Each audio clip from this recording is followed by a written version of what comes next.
One of the things that the contemplatives tell us is that we turn our work from being efficient to being inspired by purposefully stopping at different times in the day, not always for long periods of time, but just to remember and to maybe to read something, to be silent, just to be available to God. Last year, I was preaching through the Sermon on the Mount, and the Sermon on the Mount provides just a perfect set of meditations. And this year, rather than ask, okay, what am I preaching on, and how can we do the offices in a way that coordinate so that it all converges to a focus, this year we asked, what do we need? What is it that is keeping us from enjoying God's life-giving presence? What are the barriers? And the answer quickly came. We're busy.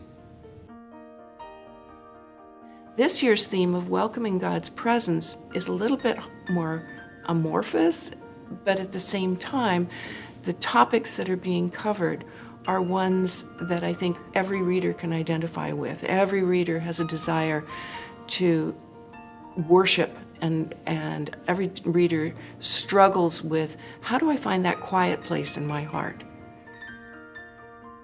Each daily office takes maybe 10 minutes. If you just go through it at a nice pace, 10 minutes in the morning, and you can do it again at lunch or at night, but it's an intentional pause in the middle of the day. It is, like the title says, making space.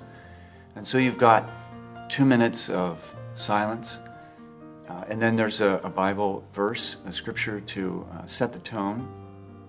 There's a 300-word reflection written by an author either from this church or outside, and just a few paragraphs, but something to maybe trigger a thought in your mind. After that is a reflection question, and then a short prayer, a sentence or two prayer, and then it's followed by 2 minutes of silence. I think one of the nice things about this book is that there are many different writers. And the reason why that's so good is that we all think differently, we all have different experiences, and so it's like the facets of a gem. You get a different angle, a different shaft of light on the subject.